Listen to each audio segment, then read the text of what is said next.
Episode 36, Shoes and Socks. One very unpleasant memory that I have of my Boston childhood had to do with shoes and socks. It seemed as a child I never had a pair of shoes that fit me or that did not have holes in the soles. My father bought the shoes, always leather, at a second-hand store, so wear and tear came with them. Dad did attempt to repair those holes in the soles. One solution was cutting cardboard to fit in the bottom of our shoes, covering the hole, providing a little more use. This, of course, was temporary, and we sometimes had a cobbler sew small rips because that was inexpensive. Replacing soles and heels was very expensive, so Dad tried a 5 and 10-cent store glue-on solution. He would sand the bottom of my shoes, then put a coating of glue on, then a thin black rubber replacement sole, slightly smaller than my existing sole. Either the result was an immediate failure, or within a day or two, the sole would begin to flop as I walked. Soon it would just fall off. Other than cheap sneakers that would wear out quick, no shoes ever fit me right. Socks were another uncomfortable problem. No socks that I ever wore as a kid would stay up. They were made so shoddy that 4 or 5 times a day I would need to sit down, take off my crappy shoes, pull up my crappy socks. Underpants were another difficulty for little Roddy. My skivvies never fit. They were my brother Gary's before me, and I had them, and they were too big. Sometimes there was no elastic, and sometimes they were just shoddy quality. What was a result of wearing lousy skivvies? They slid down under my pants so that they bunched up near my crotch. This happened 4 or 5 times a day also. So, when I sat down to take off my crappy shoes and pull up my crappy socks, I then stood up, undid my pants, pulled up my crappy skivvies, but not literally crappy. All this yanking and pulling had to be done somewhere private, of which there were very few. I got used to going around in discomfort for all of my early years of my life. Poor me. As I grew up, clothing sizes changed. I grew, and the pants grew too short or too tight, but one of the results of that vertical growth was that my shirts were always too short. My father would regularly criticize me. Put your shirt back in your pants. Those shirt tails would not stay in for 5 minutes. I now buy expensive leather-lined shoes, good quality over-the-cuff socks that stay put, tall-size shirts that stay inside my pants, suspenders, and boxer shorts with good elastic that do not slip down. I try to present as a classy guy.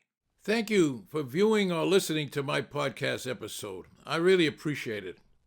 If you liked it, and if you so choose, I ask you to send a good review and perhaps refer friends who might be interested in this podcast series.